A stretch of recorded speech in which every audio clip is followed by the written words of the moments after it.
Good afternoon, all of you. Welcome to my presentation. I am Navneet Vimal and my topic is cyber security. You know why cyber security is very needed? Why it is so important? Because it give awareness.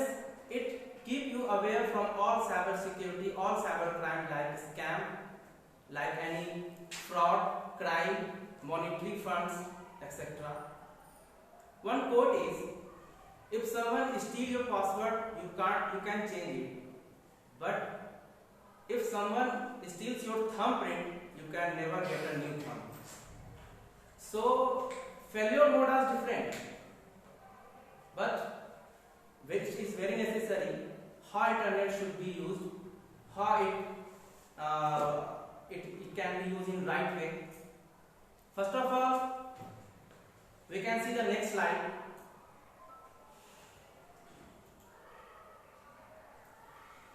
Cyber security. What is cyber security? Cyber security के भी दो point हैं, दो parts हैं। जैसे हर चीज का दो पार्ट होता है, एडवांटेज एंड डिसएडवांटेज। सो इसके भी दो पार्ट हैं। सबसे पहले अगर इसके एडवांटेज में अगर हम लोग जाएं तो ये है कि आज हर व्यक्ति कहीं ना कहीं इंटरनेट, मोबाइल, कंप्यूटर, इन सारी चीजों से जुड़ा हुआ है। वो इससे अब अछूता नहीं रह सकता, क्योंकि उसके बिना हमारा जीवन बिल्कुल व्यर्थ ना सही, लेकिन अब हम उसके बिना भी बहुत ज्यादा सार्थक भी नहीं हो सकते, क्योंकि हमारा ज्यादा से ज्यादा कार्य वो इंटरनेट, मोबाइल और कंप्यूटर पे बहुत डिपेंड हो गया है। हम बहुत डिपेंडेबल हो गए हैं, इसलिए ये बहुत जरूरी है। मगर हम यूज तो करते हैं, लेकिन ये नहीं जानते कि इसका प्रॉपर यूज क्या है, साइबर सिक्योरिटी क्यों जरूरी है। हम लोग सिर्फ मोबाइल यूज करते हैं और उस पर कोई सिक्योरिटी नहीं जान पाते कि किस किस तरीके से हमें बाद में कौन कौन सी परेशानियां आ सकती हैं। हम लोग सिर्फ यूज करते हैं और बाद में फिर जब परेशानी हम अटेंड कर लेते हैं तो फिर हम वैसे किसी जो इसके प्रैक्टिशनर है उसके पास जाते हैं। तो इस तरीके से साइबर सिक्योरिटी क्या है? साइबर सिक्योरिटी एक ऐसा पार्ट है जिसमें कि इंटरनेट और कंप्यूटर ये दो की बहुत जरूरत होती है, जिसमें क्या कि नेटवर्क डिवाइसेस, प्रोग्राम और आपके ऊपर जो अटैक होने वाला है, जो आपके प्रोग्राम में अटैक, आपके सॉफ्टवेयर में अटैक, आपके मॉनिटरिंग फंड में अटैक, आपके आइडेंटिटी में अटैक अगर हो रहा हो तो उससे रिलेटेड साइबर सिक्योरिटी हमको अवेयर करता है कि आप कैसे कैसे इससे बचेंगे, इसके होने से पहले। इसके ऑब्जेक्टिव्स क्या है, उद्देश्य क्या है?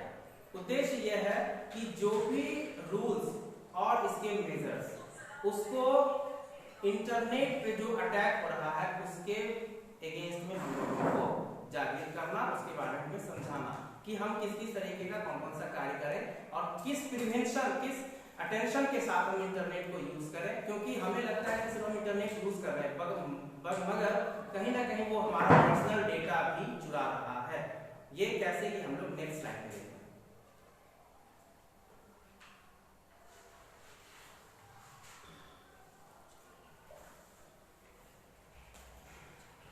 साइबर सिक्योरिटी का ये जरूरत क्यों पड़ी, इंपॉर्टेंस क्या है इसकी जरूरत इसलिए है कि इंटरनेट हमें मोबिलिटी प्रदान करता है।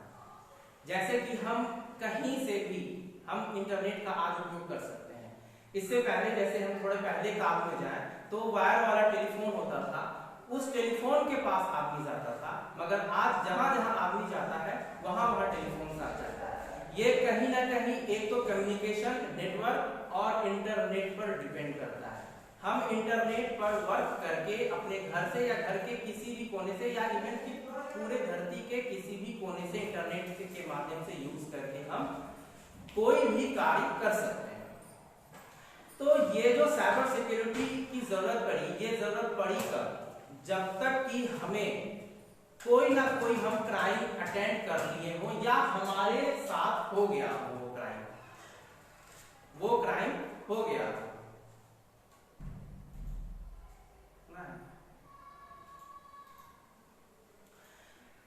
देखिए रिस्क होता क्यों है? अगर आपके पास साइबर क्राइम, साइबर सिक्योरिटी की बहुत नॉलेज नहीं हो तो रिस्क होता कैसे? सबसे पहले रिस्क में होगा क्या? आपकी आइडेंटिटी थेफ्ट हो जाएगी। आइडेंटिटी कहने का अर्थ है कि आप जो भी अपना पर्सनल इंफॉर्मेशन शेयर करते हैं, पर्सनल इंफॉर्मेशन कहने का अर्थ है अगर मैं आपसे अभी डिमांड करूं, क्योंकि मैं आपका कलीग हूं, मैं आपके साथ काम कर रहा हूं, तो आप अपना पर्सनल डेटा तुरंत अभी दे देंगे बिना किसी हिचकिचाहट, और बाहर भी हम दे देते हैं। इवन अपना आधार कार्ड, अपना थंब प्रिंट कहीं भी हम दे देते हैं। ये नहीं सोचते कि हो सकता है कि जिसे हम दे रहे हैं वो उसका क्या मिसयूज या यूज कर सकता है। दूसरा मॉनेटरी थेफ्ट, जैसे हम कोई फंड ट्रांसफर कर रहे हो, इससे पहले का फंड ट्रांसफर कर रहे हो, तो उस फंड ट्रांसफर में भी हमें ध्यान रखना है। जैसे आप अपने बेनिफिशियरी नेम को जाने, बेनिफिशियरी अकाउंट को जानेंगे, उसके बाद मॉनेटरी में आप जैसे ट्रांसफर कर रहे हैं पैसा, तो आपके पास एक प्रोटेक्शन होना चाहिए, एंटीवायरस वगैरह होने चाहिए, आप तभी किसी को फंड ट्रांसफर करें, ऐसे नहीं करें। दूसरा, कहीं भी किसी भी लैपटॉप से, किसी भी इंटरनेट पर, किसी भी कैफे में जाकर के किसी भी पैसे को कहीं भी ट्रांसफर नहीं करें। हो ना हो आपका डेटा वहां से चोरी किया जा रहा हो। आप जब भी करें तो एक सिक्योर नेटवर्क से करें, एक वीपीएन यूज करें, वर्चुअल प्राइवेट नेटवर्क का यूज करें। दूसरा है लीगल रेमिफिकेशन। ये क्या है कि अगर कोई ऑर्गेनाइजेशन है, उस ऑर्गेनाइजेशन में कोई भी कॉन्फिडेंशियल मैटर हुआ, कोई भी कॉन्फिडेंशियल बातें हुई, जैसे सीबीआई ने कोई कहीं पर उसे अगर जैसे कहीं रेड मारना चाहा, तो वो अपने ऑर्गेनाइजेशन में जो भी लीगल इंफॉर्मेशन है उसको लीक ना हो जाए। ये लीक क्यों होता है? अगर हम कोई टेलीफोन पर कोई अपना मैटर किसी को ट्रांसफर कर दें, या हम किसी अनसिक्योर वाईफाई का यूज करके वहां से अपनी इंफॉर्मेशन को ट्रांसफर कर दें, तो कहीं ना कहीं हैकर बैठे हैं आपके कोड को डिकोड करने के लिए, और वो इंफॉर्मेशन वहां से चोरी कर लेंगे। हाँ, यहाँ डेटा ऐसे होने वाला है, इस तरीके से। दूसरा, सैंक्शन और termination if policies are followed. ये बहुत जरूरी है। हम में से अधिकांशतः किसी भी पॉलिसी को बिल्कुल नहीं पढ़ते। जैसे क्या कि चैप्टर 1 जब हम स्टार्ट करते हैं तो उसके पहले के पेज को बिल्कुल आज तक नहीं पढ़ते हैं। जैसे अगर हम कोई ऐप इंस्टॉल कर रहे हो, उसमें ढेरों पॉलिसीज हैं, ढेरों टर्म्स एंड कंडीशन है, बस हम जानते हैं कि next next next allow allow allow करना है हमें, और हमारा ऐप इंस्टॉल हो जाएगा। हमें ऐसा नहीं करना है। हमें उसके हर पॉलिसी को और हमसे वो जो परमिशन मांग रहा है उस अलाउ को हमको जानना है। जैसे कि वो हमारे कॉन्टैक्ट पे कोई का परमिशन तो नहीं मांग रहा, वो हमारे गैलरी का परमिशन तो नहीं मांग रहा। हम लोग सीधा ऐप इंस्टॉल करते हैं और अलाउ अलाउ अलाउ कर देते हैं, और हमारा वो परमिशन सारा हमें पता नहीं चलता, लेकिन हम उसमें लॉगिन होते हैं। हमारा वो कहीं ना कहीं हमारे सारे कॉन्फिडेंशियल चीजों को वो देख रहा होता है, मॉनिटर कर रहा होता है।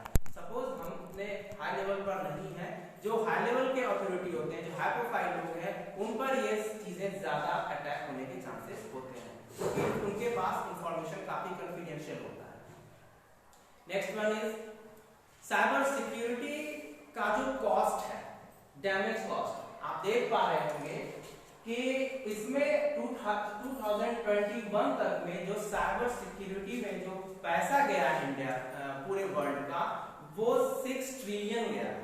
अगर 6 ट्रिलियन को आप इंडियन रुपीस में करें तो अनकाउंटेबल है फिलहाल। जैसे मैं सिर्फ डिजिट में बताता हूं तो 4962 591000000 इतना रुपया आपका पूरा का पूरा 2021 में सिर्फ साइबर सिक्योरिटी को बचाने के लिए दिया गया, सिर्फ।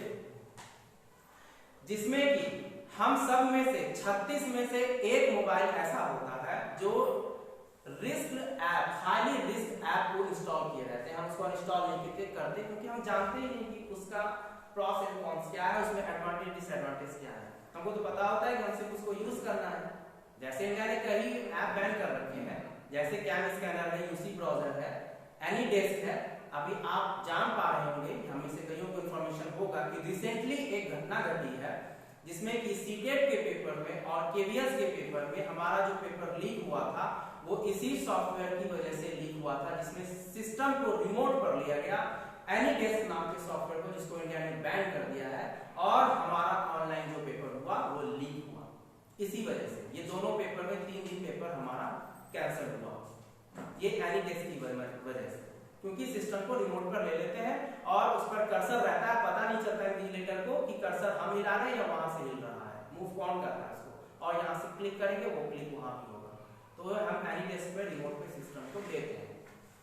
दूसरा है 69% जो साइबर सिक्योरिटी एक्सपर्ट की जो टीम होती है वो ये भी नहीं जानती है, उनके पास पूरा का पूरा उनके पास नॉलेज भी नहीं होता, वो अंडर स्टाफ चल रहे होते हैं, क्योंकि उनके पास स्टाफ की बहुत कमी होती है। क्यों? क्योंकि अभी भी साइबर अवेयर जैसे चीजों को पढ़ने वाले लोग अभी भी बहुत कम है, इससे अवेयर कम हो पाते हैं लोग, इसलिए। और नेक्स्ट स्लाइड में आप साइबर क्राइम में जो टोटल डैमेज कॉस्ट है आप वो पर ईयर और पर सेकंड आप देख पा रहे होंगे कि एक सेकंड में $1,90,000 का खर्च आता है, बाकी आप ईयर में जाएंगे तो फिर वही वैल्यू आएगी, इतना वैल्यू हमारा जाता है। और ये जो सोर्स है वो साइबर सिक्योरिटी वेंचर्स की है, जो एक साइबर क्राइम मैगजीन है जो पब्लिश करता है यूके से, जो पब्लिश करता है cyber crime magazine. Next one is cyber security की प्राइवेसी और सिक्योरिटी क्या है। प्राइवेसी क्या है?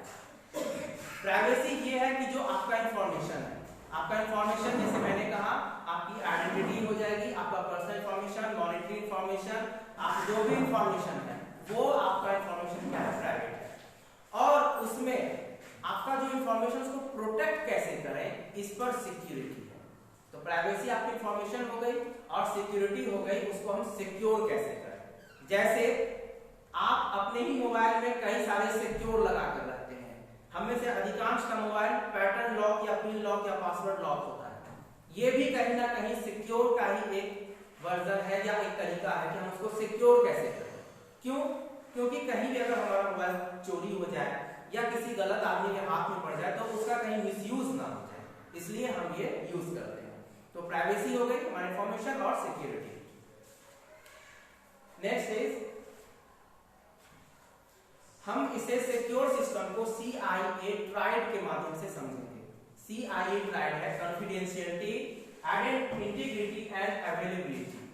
कॉन्फिडेंशियलिटी मतलब है आपका गोपनीय कोई भी आपका इंफॉर्मेशन, गोपनीय, हर के पास गोपनीय इंफॉर्मेशन होता है, सबसे ज्यादा उनका मॉनेटरी इंफॉर्मेशन गोपनीय है, बैंकिंग इंफॉर्मेशन गोपनीय है, जिसको कि वो कभी भी लीक नहीं करना चाहते और वो नहीं चाहते कि इस पर किसी की तरह की कोई सेंध मानी हो।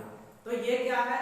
अनऑथराइज्ड एक्सेस को रोकता है कॉन्फिडेंशियल। अनऑथराइज्ड मतलब है जैसे आपका बैंकिंग आप ऑपरेट कर रहे हैं अपने मोबाइल में, उसमें भी आप M PIN, password, fingerprint, thumbprint सब लगाए होंगे, उसको मैं अगर मिसयूज करना चाहूं तो ये हमारे अनऑथराइज्ड एक्सेस को रोकेगा। और ये प्रोटेक्शन क्या लगा, सिक्योरिटी क्या हो गई आपका, वो पासवर्ड या वो प्रोटेक्शन।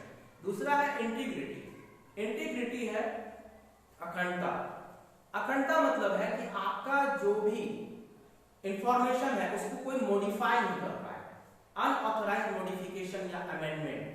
मॉडिफिकेशन कहने का अर्थ है पहली बार तो आप हमें एंटर करने का मौका अगर आप दे दें अपने मोबाइल में तो हो सकता है कि किसी टाइम के समय में अपना थंब भी उसमें अटैच कर दूं, आपको पता ना चले, मैं थंब अटैच कर दूं, अगली बार आपको तो आपके पास मोबाइल आपका चला जाएगा, लेकिन मैं बाद में उसे अपने थंब से या अपने पासवर्ड से या उस सिस्टम को रिमोट पर लेकर मैं एक्सेस कर सकता हूं।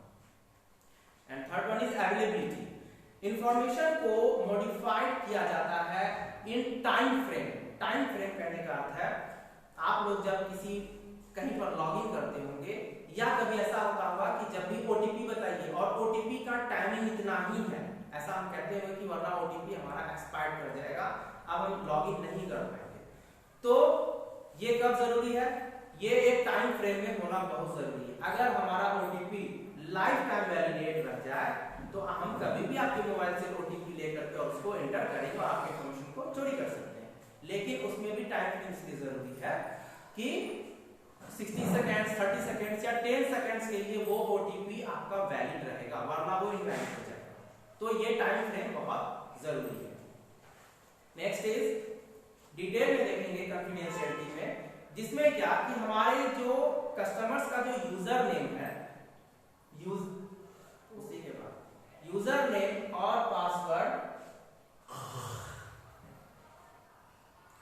यूजर नेम और पासवर्ड और क्रेडिट कार्ड के इंफॉर्मेशन को हम अपने पास रखते हैं। जैसे क्रेडिट कार्ड में अगर सबसे ज्यादा हानिकारक है डेबिट से भी क्रेडिट कार्ड का चोरी हो जाना, क्योंकि आप उसमें अगर लिमिट नहीं लगाए हैं तो न जाने कितनी राशि आप पर क्रेडिट हो जाएगी बैंक की। लेकिन अगर डेबिट है तो जितना अमाउंट है उतना ही निकाल पाएगा वो, तो वो इंफॉर्मेशन हमारा लीक ना हो, पासवर्ड यूजर नेम वो लीक ना हो, आपका प्रोटेक्शन। नेक्स्ट इज इंटीग्रिटी में है कि आपके इंफॉर्मेशन को कोई मॉडिफाइड ना कर पाए, ऑथराइज नहीं कर पाए। अगला देखेंगे हम अवेलेबिलिटी, जो कि हम देख रहे थे कि ऑनलाइन सर्विस में सबसे ज्यादा ये यूज होगा। जैसे आप लॉगिन किए अपने बैंक में और टाइमिंग सेट है कि आप 59 सेकंड तक ये वैलिड है, जैसे वो रिवर्स चलेगा टाइम, आपका जो प्रोटेक्शन है वो वहां तक सीमित है और 0 सेकंड के बाद आपको फिर से एक ओटीपी की जरूरत पड़ेगी। अब बैंकिंग के ऑपरेशन में इवन आप जब भी लॉगिन करेंगे तो अब मोबाइल से भी ओटीपी के बाद ही आप लॉगिन कर पाते हैं। आप देखते होंगे सिर्फ पासवर्ड प्रोटेक्शन नहीं है, थंब प्रोटेक्शन नहीं है, आपको लॉगिन करने के लिए भी ओटीपी प्रोटेक्शन चाहिए होता है।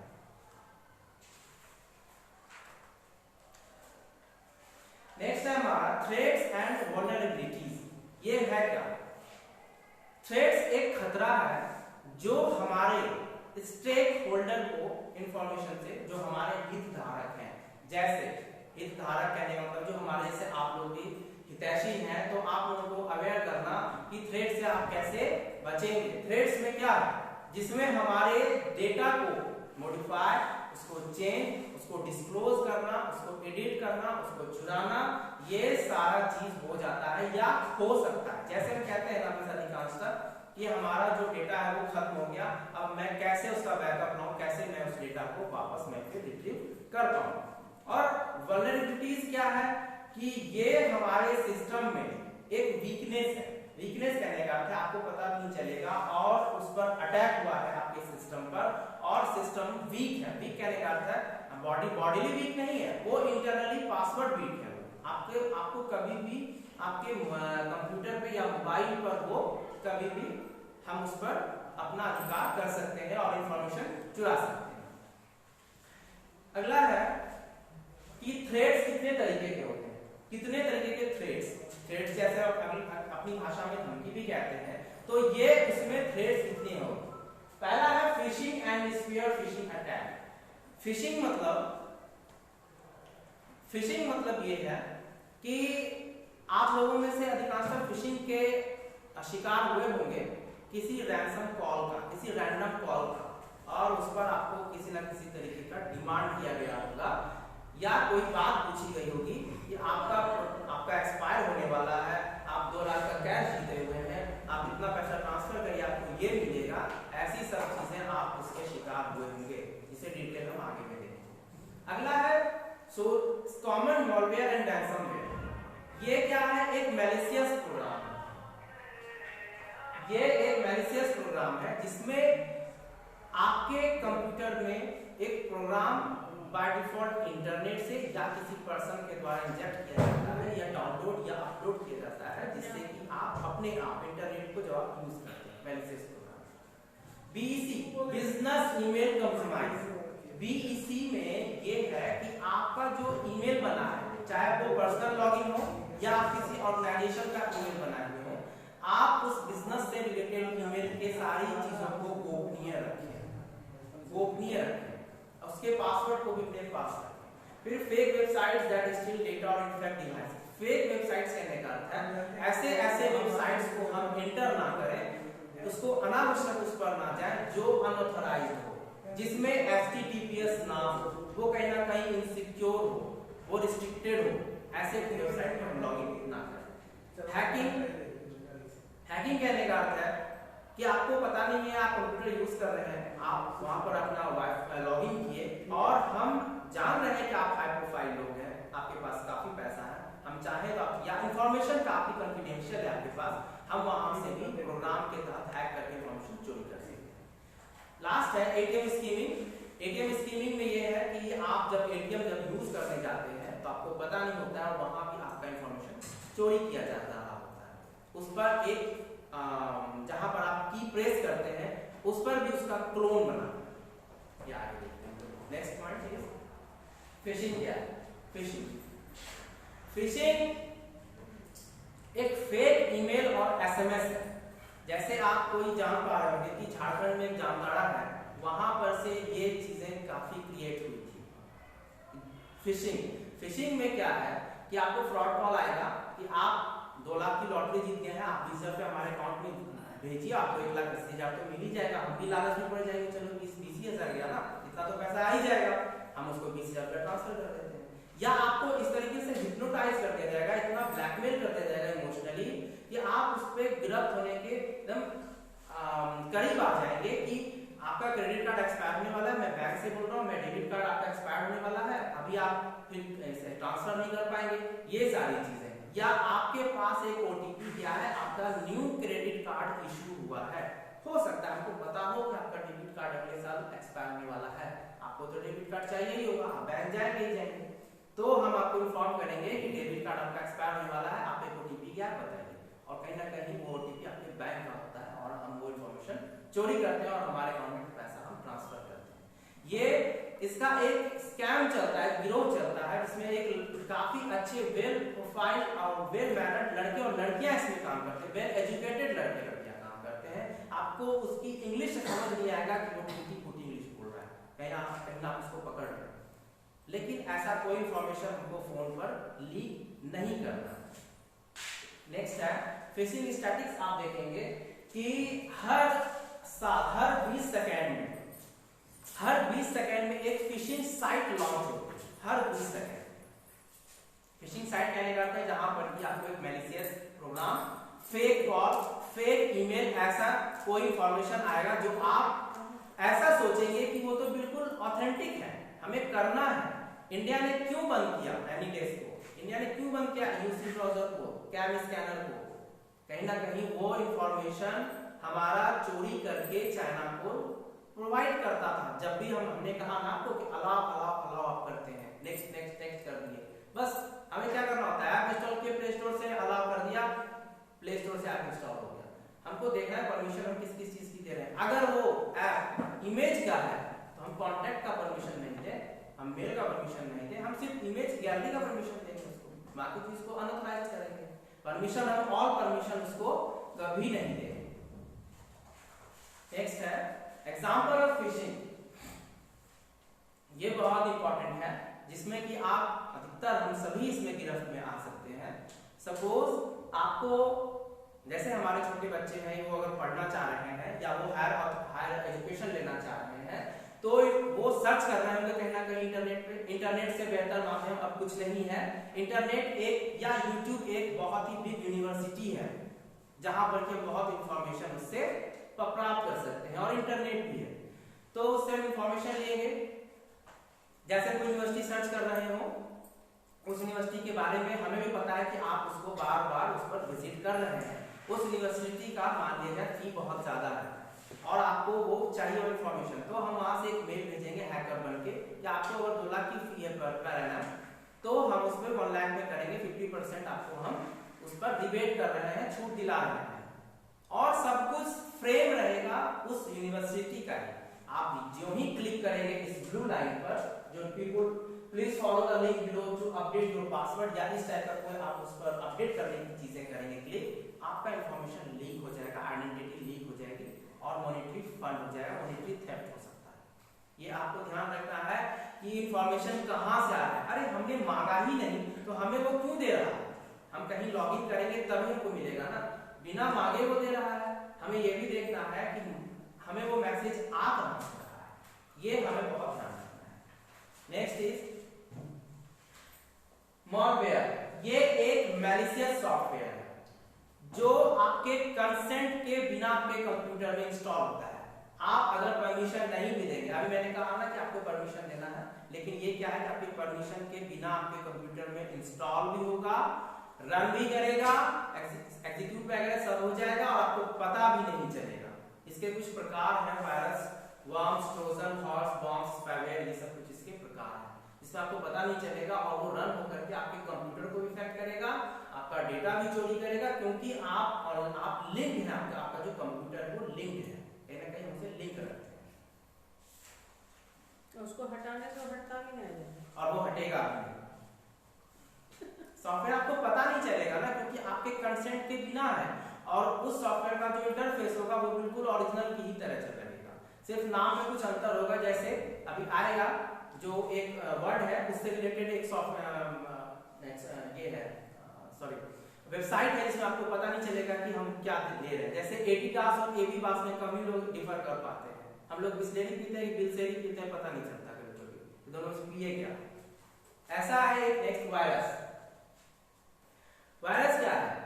वायरस में जो हमारे कंप्यूटर में अपने आप खुद को रेप्लिकेट करता है और एक प्रोग्राम से दूसरे प्रोग्राम में ट्रांसफर होता है, एक कंप्यूटर से दूसरे कंप्यूटर में ट्रांसफर होगा।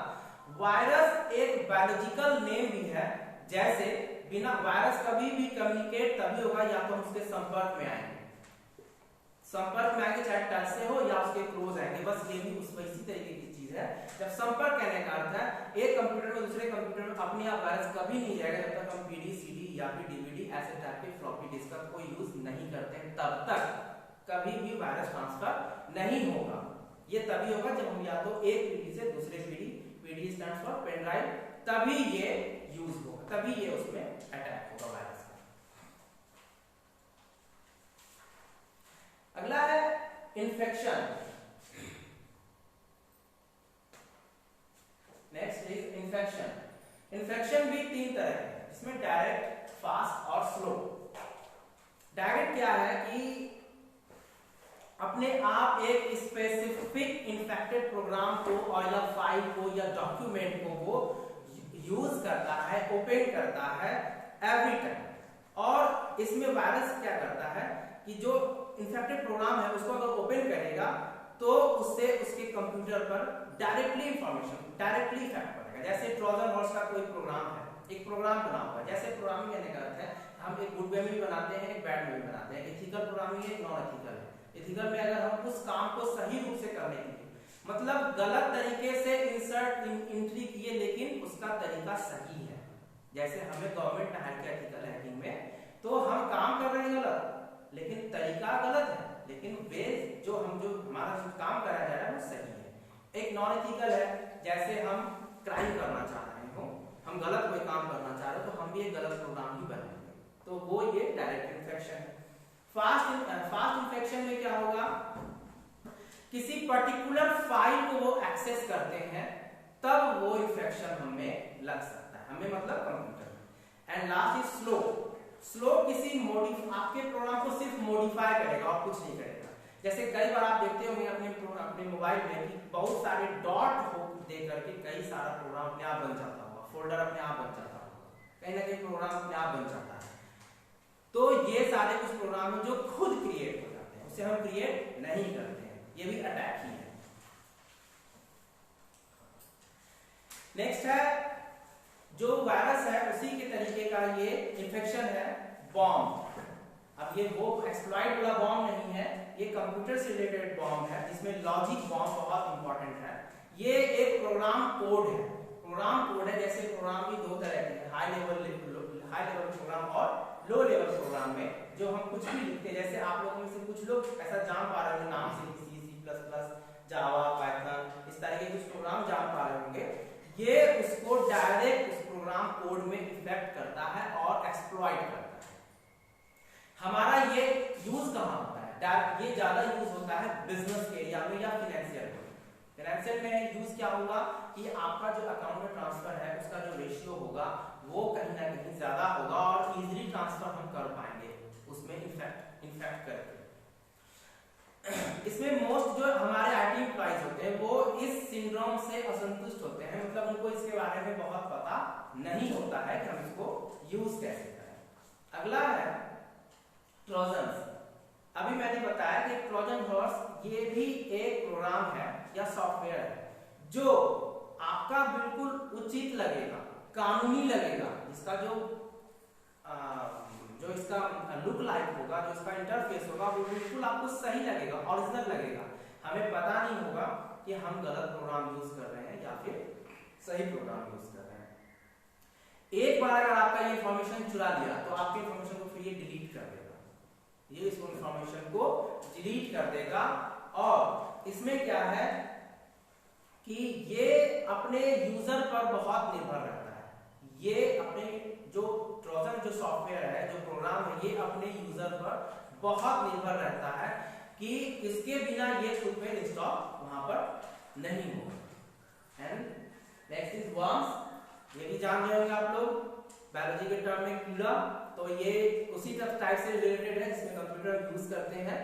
तो ये इंटरचेंज करता है मीडिया में डायरेक्टली। ये डेंजरस, मोर डेंजरस है वायरस से, ये कहीं ज्यादा डेंजरस है। इसका एक प्रचार प्रसार भी हो सकता है और अपने आप को ये खुद ही रेप्लिकेट करता है, खुद ही। इसे हम ना ओपन करते हैं ना डाउनलोड करते हैं, ये खुद ही रेप्लिकेट करेगा और यूजर के नेटवर्क के माध्यम से और आपकी इंफॉर्मेशन को तितर बितर कर देगा, पूरा का पूरा तितर बितर करेगा। दो टाइप है, ईमेल वर्म और इंटरनेट वर्म। ईमेल वर्म में हमने बताया कि आपको कोई हम मेल सेंड कर रहे हैं या आप इंटरनेट पर डायरेक्टली उस पर लॉगिन कर रहे हो और आप पर वो ईमेल के थ्रू या इंटरनेट के थ्रू आप पर वर्म आ रहा है। नेक्स्ट है ईमेल वर्म। अभी मैंने बताया ईमेल वर्म में आपको कोई मैंने मेल भेजा, मेल में आपको पता नहीं होगा, ऑथेंटिक होगा, लगेगा ये तो मैंने भेजा है, मेरे नाम से मेल है या किसी कंपनी के नाम से मेल है, इंफॉर्मेशन में क्या है, और उस अटैचमेंट को हम ओपन करते हैं। कई बार होगा please open the attach file, ऐसा आप अगर अटैचमेंट को ओपन करते हैं तो उससे भी मैलिशियस अटैक आपके कंप्यूटर पर हो सकता है। नेक्स्ट है इंटरनेट वर्म। ये इंटरनेट वर्म जो है एक विशिष्ट टाइप से आपको डिजाइन किया गया होता है, क्योंकि हम ना मेल भेज रहे हैं और ना ही किसी पर्टिकुलर पीडी या किसी तरीके से ये वर्म आ रहा है। ये इंटरनेट पर डिजाइन कोडिंग किया गया एक मेल है जो आपके कंप्यूटर के हर चीजों को स्कैन करेगा, पोर्ट से इन करेगा और स्कैन करेगा और आपके कंप्यूटर को क्या करेगा, इंफेक्ट करेगा, आपके इंफॉर्मेशन को ये इंफेक्ट करेगा। अब है next adware and spyware. Adware और स्पाईवेयर क्या है? एड मतलब एडवर्टाइजमेंट, स्पाईवेयर मतलब खुफिया।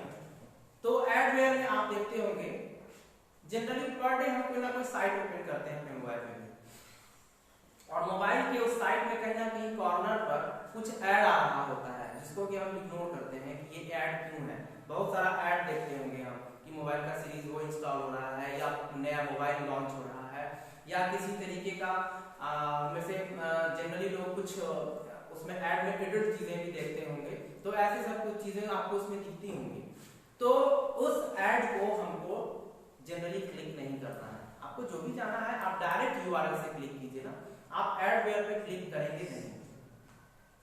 आपको ऐड लगेगा कि वो बिल्कुल ऑथेंटिक है, क्यों ना हम जरा देखें कि अभी जैसे कुछ न्यू मोबाइल लॉन्च हुआ है, उसका अगर मार्केट रेट 20,000 हो आपको 10,000 में मिल रहा है, ऐसा कुछ अगर इंफॉर्मेशन आप इसको क्लिक करेंगे तो आपको इंफॉर्मेशन आएगा।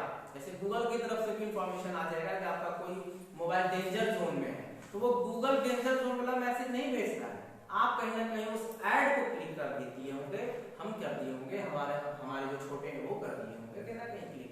ये छोटी छोटी सावधानियां हैं जो आपको हाइपर लिंक करेगा, दूसरे लिंक पर वो ट्रांसफर करेगा आपको अटैक करने के लिए। ये हमें ध्यान रखना है कि ऐड को हमें क्लिक नहीं करना है डायरेक्टली। दूसरा क्या है कि आप जो सर्च कर रहे हैं उसी से रिलेटेड कई बार ऐड आता है साइड में, कभी ऑथेंटिक होता है कभी नॉन ऑथेंटिक है, बस एक उससे बचना है। स्पाईवेयर भी एक एडवेयर है। जैसे कई बार होता होगा कि कुछ ओपन किए हम और वो ओपन नहीं हो रहा है, एक परमिशन मांगता होगा आपसे पॉपअप ब्लॉग या पॉपअप ऑन, ऐसा एक राइट साइड में टॉप पर एक पॉपअप विंडो बना रहता है जिसमें अगर आप उसे अलाउ करेंगे तब वो दूसरे साइट पर एक्सटर्नल लिंक बन करके वो दूसरे पे जाएगा, पॉपअप विंडो। इसमें क्या है कि आपका कंप्यूटर जनरली स्लो हो जाएगा, आपको पता तो चला नहीं, हमने तो ऐड में क्लिक किया था, हम तो ऐसा कुछ किए भी नहीं, लेकिन फिर भी हमारा प्रोग्राम, हमारा सॉफ्टवेयर, हमारा जो कंप्यूटर है वो स्लो हो जाता है। ये सब कुछ रीजन है स्लो हो जाने का, कंप्यूटर शट डाउन होने का, आपका मोबाइल शट डाउन होने का, गर्म होने का, कम चार्ज होने का, धीरे चलने का, स्लो चलने का, रैम होने के बाद हमारा मोबाइल क्यों कम चल रहा होता है, धीरे चल रहा होता है, ये सारे उसके रीजंस हैं। हमें कहाँ कहाँ प्रिकॉशंस बरतनी चाहिए। अनवांटेड किसी भी ऐप को इंस्टॉल नहीं करना, अनवांटेड किसी ऐड को क्लिक नहीं करना, इन सारी चीजों से बचना चाहिए। कोई ऐसा कोई फ्रॉड कॉल से बचना, या ऐसा नहीं कि हमें बहुत अच्छा लगा है वो चीज जरा हम क्लिक करके ऐड देखें जरा उसके अंदर में क्या है, ऐसी कुछ या तो लुभाने वाली चीज या जनरली 100 का चीज 5 में बिकता है तो ऐसे लोग उसको ओपन करके ज्यादातर देखना चाहते हैं, ऐसा भी नहीं करना है जनरली। नेक्स्ट है एटीएम स्कीमिंग, ये बहुत इंपॉर्टेंट है। स्कीमिंग में क्या है कि एटीएम हम सभी यूज करते होंगे, हमें लगता है 90% से केवल लोग अभी भी एटीएम यूज करते होंगे। अब जब से कोरोना आया, क्योंकि वो डिजिटल पेमेंट, ऑनलाइन कोर्स, ये सब सारी चीजों का बहुत सीजन हुआ उस समय में, उसके पहले भी लोग ऑनलाइन क्लास वगैरह इतना ज्यादा नहीं समझते थे, परिस्थितियां ही हमें उसका लाइफ बनाई। लेकिन जैसे भी हुआ उसके बाद हम ज्यादा अपडेट हुए कोरोना के बाद में। तो एटीएम स्कीमिंग में क्या है कि हम एटीएम यूज कर रहे हैं, आपको पता नहीं है कि जहां पर आप की प्रेस कर रहे हैं उसके ऊपर या तो मिनी कैमरा लगा हो सकता है या कुछ ऐसे उस पर क्लोन बने हो सकते हैं, आपको पता नहीं चलेगा और आपका थंब या तो उस पर आएगा, या हम रिकॉर्ड कर रहे हैं कि आपके एटीएम का पिन कितना है, आपको पता नहीं होगा, या बैक साइड में कहीं कैमरा हम फिट कर चुके हो सकता है कई बार बैंकिंग ऑपरेशन में बैंक वाले जो एम्प्लॉय होते हैं पैसा अपडेट करने के लिए वो नहीं देख पा रहे होते हो मे बी, या हमेशा कैमरा विजिलेंट में रह रहा हो, कोई कैमरा देख रहा हो कि इस एटीएम में कौन घुस रहा है नहीं घुस रहा हो, ऐसा कभी नहीं होता। जब कोई घटना घटती है तब हम कैमरा देखते हैं, कैमरा को पर डे कोई ऐसे बैठ करके नहीं देखता है। एक तो इससे बच सकते हैं। दूसरा क्या है कि आपके इंफॉर्मेशन को, पर्सनल नंबर को, आपके 16 डिजिट पिन को, आपके 4 डिजिट एटीएम पिन को, वो हम कहीं ना कहीं चोरी कर सकते हैं उस छोटे से कैमरे से, या उस पर क्लोन बना उस एटीएम के कीज पर। तो आपको यहां भी बचना है एटीएम के स्कीमिंग से। अब आप कैसे बचेंगे उन सारी चीजों को, या तो आप हैंड प्रेस करके, आगे हैंड रख करके आप सेफ्टी से पिन प्रेस करें, बैक साइड में देख लें कोई हो नहीं, ऐसा भी नहीं कि आप नॉर्मली गए और पिन प्रेस कर दिए और फिर चले आए। आपको देखना है कि जनरली हमारा कार्ड, हमारा जो एटीएम है वो उससे बहुत अच्छे से लॉग आउट हुए हैं या नहीं, लॉग इन ही तो नहीं रहे। कई बार हम हड़बड़ में होते हैं और वहां पर मैसेज आता है do you want to show your balance on the screen, और हम वहां देखे नहीं और चल दिए, वहां भी बैंकिंग ऑपरेशन हमारे ही ऑपरेशन से लॉग इन हुआ रहता है, हम वापस चाहें तो अपना उससे पैसा वापस से निकाल सकते हैं। इसलिए आपको ये देखना है ग्रीन लाइट ब्लिंक कर रहा हो या नहीं, या जो भी लाइट है एटीएम का। नेक्स्ट है पब्लिक वाईफाई। इसका यूज हम में से अधिकांशतः इसलिए करते हैं कि फ्री वाली चीज को बहुत ज्यादा हम लोग पसंद करते हैं। फ्री का मतलब कि पब्लिक वाईफाई जहां मिल गया, अगर हम कुछ काम नहीं भी कर रहे होते हैं, वाईफाई से कनेक्ट किए और वहां से डाउनलोड कर लिए, या हम कुछ शो कर रहे हैं, ऐसी सारी चीजें। लेकिन ये विश्वसनीय नहीं है। क्यों? पब्लिक वाईफाई अगर हम यूज कर रहे हैं तो डिजिटली वो भी हमारा डेटा चोरी कर रहा है। जैसे हम यहाँ पर यूज कर रहे होते हैं यहाँ के वाईफाई को, तो यहाँ का वाईफाई तो हमारा सिक्योर है, क्योंकि यहाँ से तो कोई चोरी करेगा नहीं। सपोज हम ट्रेन पे भी गए, वहां भी यूज करते हैं, ट्रेन का भी सिक्योर ही है। कहीं किसी शॉप में गए, वहां पर लिखा हुआ है फ्री वाईफाई, यूज करने लगे, पासवर्ड नहीं लगा होता है, यूज करने लगे, इससे हमको बचना है। पब्लिक वाईफाई हमें यूज नहीं करना है। दूसरा, इसमें आपको सबसे ज्यादा बैंकिंग के ऑपरेशंस में आपको बचना है, और वीपीएन यूज करना है। वीपीएन यूज करने का अर्थ है वर्चुअल प्राइवेट नेटवर्क। आप अपना नेटवर्क यूज करें, कहीं भी जाएं ऐसे पब्लिकली तो अपने नेटवर्क को यूज करें, ना कि कहीं के फ्री वाईफाई का तुरंत उपयोग करने लगे। अगला है पासवर्ड एडवाइस।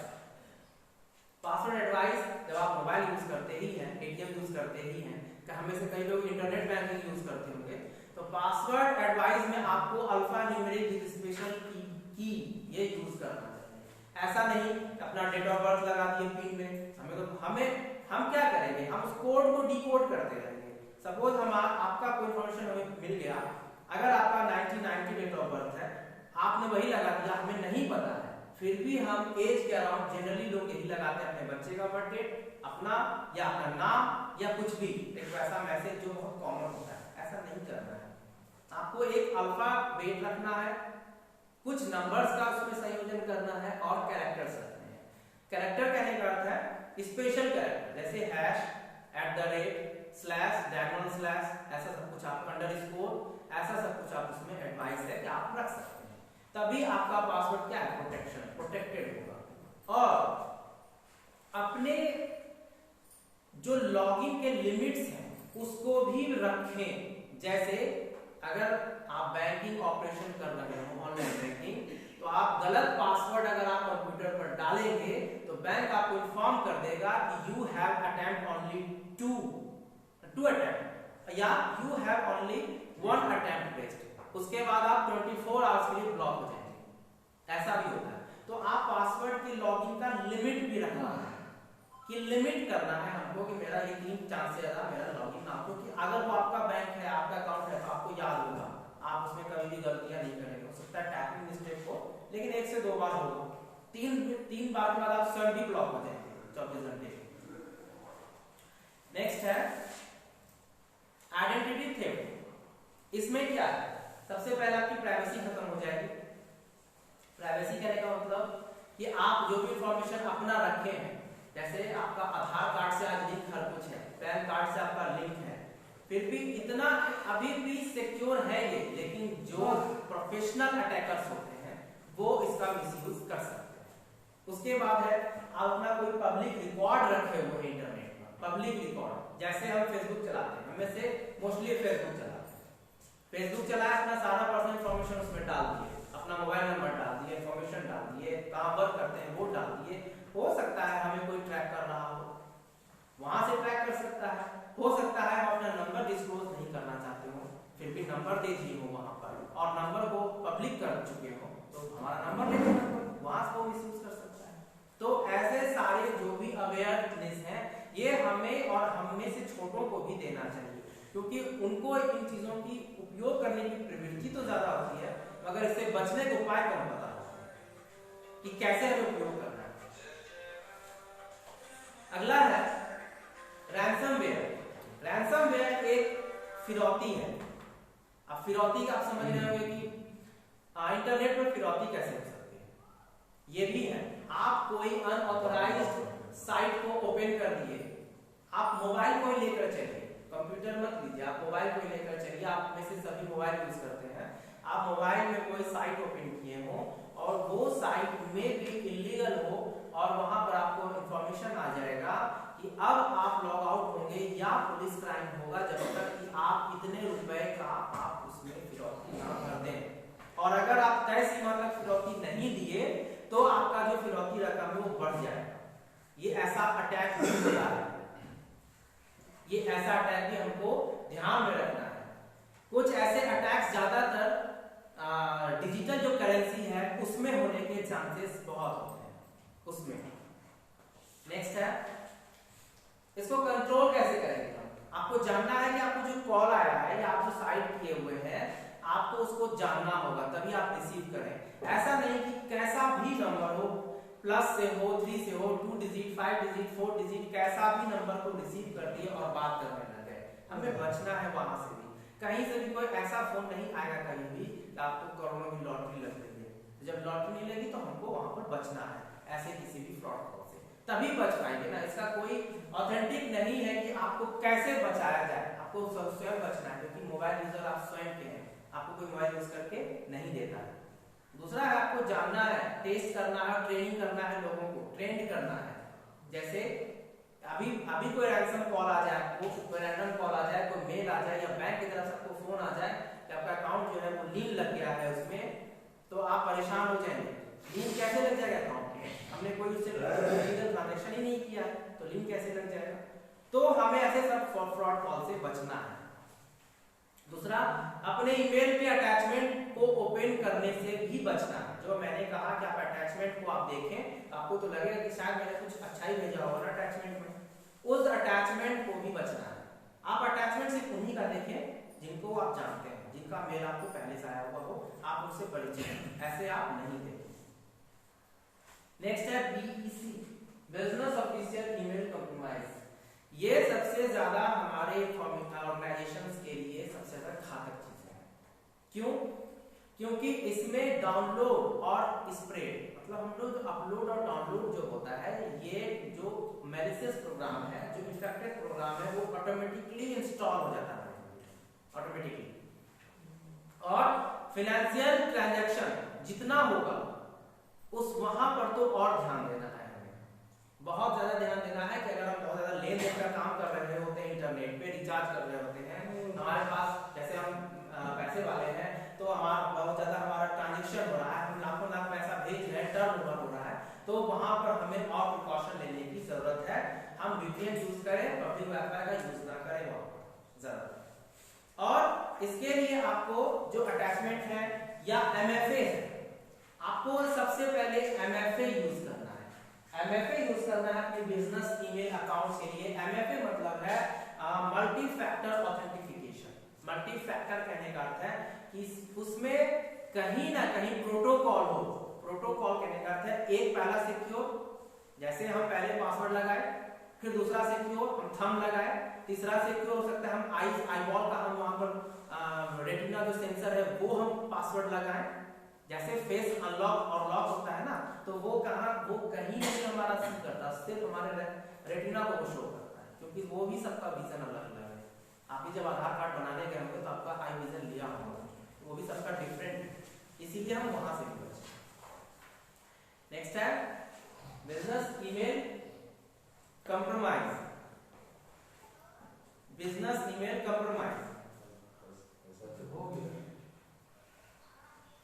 इसमें आप देख रहे होंगे कि ज्यादातर स्कैम और बोगस इनवॉइस स्कीम होती है। बोगस इनवॉइस स्कीम में क्या है कि इनवॉइस जो आपको आ रहा हो, जैसे इनवॉइस कई तरह के इनवॉइस आपको बार बार प्राप्त हो रहे हो वाया मेल, सब कुछ आपको डिजिटली होगा, फिजिकली कुछ भी नहीं मिलेगा, सब डिजिटली मिल रहा है हर कुछ, वहां से आपको बचना है। नेक्स्ट कोविड-19 साइबर थ्रेट, ये ज्यादा इंपॉर्टेंट है। क्यों? ये इसलिए इंपॉर्टेंट है, कोविड-19 कोरोना के बाद जहां भी मेडिकल कैंप लगता है, हम लोग सबसे ज्यादा वहां पर अवेयर होते हैं कि वहां जाएं और अपना जरा चेक कराएं कि हमें कोरोना तो नहीं है, या हम बिल्कुल सही तो नहीं है, हम बिल्कुल अच्छे हैं, सही है या नहीं, ये जांचने के लिए, परखने के लिए। और उसके बाद से कई सारे डिजिटल ऐसे एसेसरीज भी आ गए मार्केट में, जिससे कि आप घर बैठे भी अपना जांच कर सकते हैं, अपनी जांच कर सकते हैं। जैसे फर्स्ट वन इज ऑक्सीमीटर। अब ऑक्सीमीटर में क्या है, आपको पता नहीं है, आप गए मेडिकल कैंप में अपना ऑक्सीजन मीटर को मेजर करने के लिए, अपना ऑक्सीजन मेजर करने के लिए, आपको ये नहीं पता है कि आप वहां अपना थंब लगा रहे हैं और आप ही के थंब से आपका आधार कार्ड भी लिंक्ड है, तो वो इंफॉर्मेशन वहां भी ट्रांसफर हुआ। आपको यही जानना है कि वो जो कैंप लगा है वो ऑथेंटिक है या नहीं। दूसरा है कोविड-19 में OTP फ्रॉड। अब OTP कहने का है, सपोज हम में से अधिकांश लोग सेकंड डोज ही लिए, थर्ड डोज अभी किसी का नहीं हुआ। मेरा तो हो गया है, बूस्टर हो गया मेरा, तो बूस्टर हुआ है जिनका नहीं हुआ है उनको भी रजिस्टर करने का एक OTP आएगा मोबाइल पर। अब वो OTP भी ऑथेंटिक है नहीं है, या हम किसी केंद्र में जाके कर रहे हो या खुद से कर रहे हो, ये आपको OTP फ्रॉड कॉल के माध्यम से भी किया जा सकता है। नेक्स्ट है आपको कि ऐसा कोई मैसेज आपको WHO कोविड-19 के बाद नहीं भेजता जिसमें आपको सेफ्टी मेजर्स के लिए इस पर क्लिक करना पड़े। ऐसा कोई मैसेज नहीं भेजता है। कोई मैसेज ना तो आपको फंड के लिए RBI भेजता है, ना कोई बैंक भेजती है, ना ही किसी मेडिकल अवेयरनेस के लिए WHO भेजता है। अगर आप इसके सेफ्टी मेजर्स पर क्लिक करेंगे या पॉलिसी डॉक्यूमेंट पे क्लिक करेंगे, आपका इंफॉर्मेशन वहां से भी लीक होगा। तो कई तरह के सेफ्टी मेजर्स को आपको ध्यान देने हैं। साइबर कोविड-19 में साइबर थ्रेट में क्या है, 18+ मिलियन जो है वो एक वीक में स्पैम मैसेज लोगों को आए हैं। स्पैम मैसेज, स्पैम मतलब जो मैसेज ऑथेंटिक नहीं भी हो सकता है, हो भी सकता है।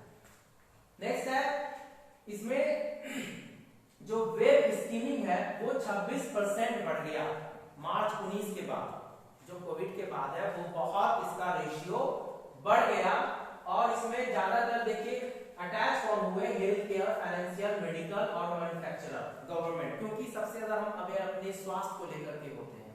तो स्वास्थ्य को लेकर और पैसे को लेकर हम सबसे ज्यादा अवेयर होते हैं। हम पढ़ाई लिखाई उसके बाद आती है, लेकिन सबसे पहले स्वास्थ्य और गवर्नमेंट को लेकर के। तो उसी से रिलेटेड अटैकर्स ये सोचते हैं कि हमारे यहाँ के लोग बहुत स्वास्थ्य के प्रति सचेत है, तो वैसा ही स्कैम किया जाए जिस पर वो इजीली फंस जाए, इजीली वो उसके गिरफ्त में आ जाए। नेक्स्ट है साइबर क्राइम। क्या है? हम जो सिक्योरिटी किए कर रहे थे, सबसे पहले क्राइम हुआ तभी उस सिक्योरिटी की जरूरत पड़ी। तो ये वही क्राइम है जिसमें कंप्यूटर को एक टारगेट के रूप में, एक वीपन के रूप में और एक एक्सेसरीज के रूप में बनाया गया। टारगेट में जैसे आपका कंप्यूटर, पर्टिकुलर इस कंप्यूटर पे अटैक किया गया। वीपन क्या है? उसी कंप्यूटर को दूसरे कंप्यूटर के माध्यम से ठीक भी किया गया। जैसे हम कहीं अटैक कर रहे हो तो उसी कंप्यूटर के माध्यम से हम अटैक करते हैं। तीसरा है एक्सेसरीज। जैसे एक्सेसरीज कहने का अर्थ है जैसे हमारे लैब में लगा हुआ कंप्यूटर, ना तो ये वीपन है ना ये टारगेट है, ये एक्सेसरीज है in the good sense, in positive sense. अब टाइप्स ऑफ साइबर क्राइम देखेंगे। Types of cyber crime, next types of cyber crime. इसमें आप देखेंगे कि जितने भी ऑनलाइन स्कैम है इसका एक ग्राफ बनाया गया है कि कितने कितने तरीके से हमें बचना चाहिए क्राइम्स में। जैसे cyber stalking, social engineering, flood attacks. Cyber stalking में क्या है? जो हमने आपको फेक कॉल्स के बारे में कहा, ये सब सारे साइबर अटैक्स हैं। नेक्स्ट देखेंगे हैकिंग। हैकिंग क्या है? हैकिंग ये है कि आपके कंप्यूटर में इलीगल एंट्री करना, अनऑथराइज्ड एंट्री करना with the help of programs और सॉफ्टवेयर। उस प्रोग्राम और सॉफ्टवेयर को बना करके हम आपके कंप्यूटर में एंट्री करेंगे और ये भी दो तरह का हो सकता है, एक इन द गुड सेंस और एक बैड सेंस में। अगला देखेंगे एथिकल हैकिंग। एथिकल क्या है? हमारा नैतिक। हमने अभी पहले कहा था कि अच्छे कार्य को करने के लिए भी हमें किसी के अंदर खुफिया तरीके से इन करना पड़ता है।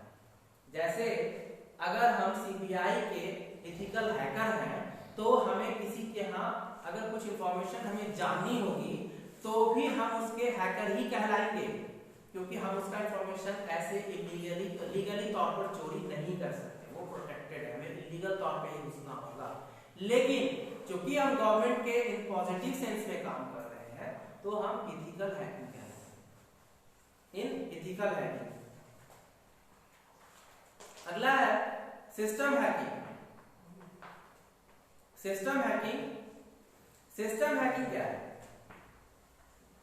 सिस्टम हैक में आपका जो कंप्यूटर है वो अटैक होगा in the base of technology के माध्यम से। आपका पर्सनल लैपटॉप भी, वो भी अटैक किया जा सकता है, क्योंकि आप कहीं ना कहीं उस लैपटॉप को यूज कर रहे हैं, सिर्फ और सिर्फ यूज नहीं करते, उसमें इंटरनेट जोड़ते हैं, कहीं से लाकर पेन ड्राइव यूज करते ही हैं, सीडी यूज करते ही हैं। ये आपको वहां पर उससे अवेयर करता है। अब जो अटैकर्स हैं वो आपको कुछ इस टाइप के आईपी एड्रेस दिखाएंगे, क्योंकि ये फॉरेन का है तो हमारे यहाँ पे कुछ ऐसे आईपी एड्रेस आपको दिखेंगे जो आपको बिल्कुल नॉर्मल लगेगा और ये उसके कुछ कमांड्स हैं। कमांड कहने का अर्थ है जब तक हम किसी उसमें कमांड नहीं देंगे, प्रॉपर सॉफ्टवेयर, प्रॉपर प्रोग्राम नहीं देंगे, तब तक हमारा सॉफ्टवेयर, हमारा जो सिस्टम है वो मैलिशियस अटैक उस पर नहीं होगा। अब हमारे जो कुछ साइबर सिक्योरिटी प्रोफेशनल्स हैं वो कुछ आपको ऐसे दिखेंगे, आपको कुछ लगेगा कि वो ऐसा कार्य कर रहे हैं, मगर इसके बाद वो रियलिटी में ऐसे दिखते हैं। रियलिटी में कोई कार ड्राइव कर रहा हो, कोई जो है साइंटिस्ट हो, कोई कहीं का सीईओ हो, इस टाइप की चीज वो लोग दिखते हैं। अब इंफॉर्मेशन को प्रोटेक्ट कैसे करेंगे? हम पहले ट्रेन करेंगे पीपल को, फिर गवर्नमेंट या ओवरसाइट या पॉलिसी को हम पढ़ेंगे सबसे ज्यादा। जो पॉलिसी को हम बिल्कुल छोड़ देते हैं, पॉलिसी पढ़ेंगे नहीं टर्म्स एंड एग्रीमेंट बहुत लंबे लंबे को, लेकिन अलाउ करने समय हम ध्यान देंगे। एंड लास्ट इज टेक्नोलॉजी में आपको देखना है, टेक्नोलॉजी में जिसमें आपको एंटी मॉलवेयर स्ट्रॉन्ग पासवर्ड जो हमने बताया स्ट्रॉन्ग पासवर्ड यूज करने हैं, जैसे अल्फा न्यूमेरिक और कीज वगैरह। अब प्रैक्टिस क्या करना है आपको, जो भी आपको वेब बेस्ड फ्री ईमेल होगा, फ्री का मेल, जैसे हमने नहीं भेजा, स्कूल ने नहीं भेजा, हमारे किसी सर ने नहीं भेजा, लेकिन फिर भी वो मेल अगर आपको आ रहा हो तो आपको उससे बचना है। यूजलेस ओपन उस अटैचमेंट को नहीं करेंगे, स्पैम मेल को ओपन यूजलेस नहीं करेंगे, अटैचमेंट को तो बिल्कुल नहीं करेंगे। दूसरा है एक उसी में टाइपो स्क्वैटिंग।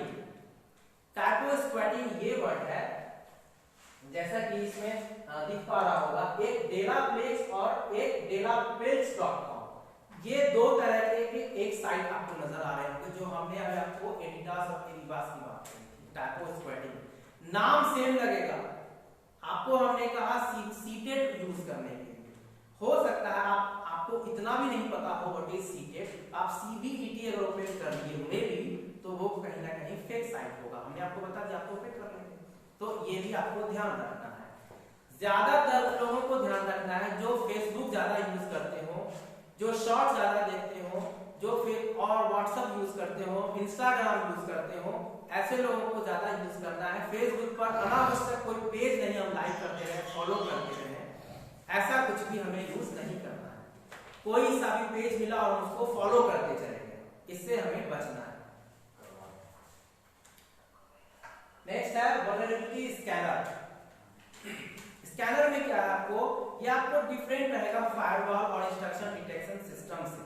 आपको स्कैन करना है अपने कंप्यूटर को कि आप में जो खतरा है, जो वो वीकनेस आया है, उसको आप स्कैन कैसे करेंगे।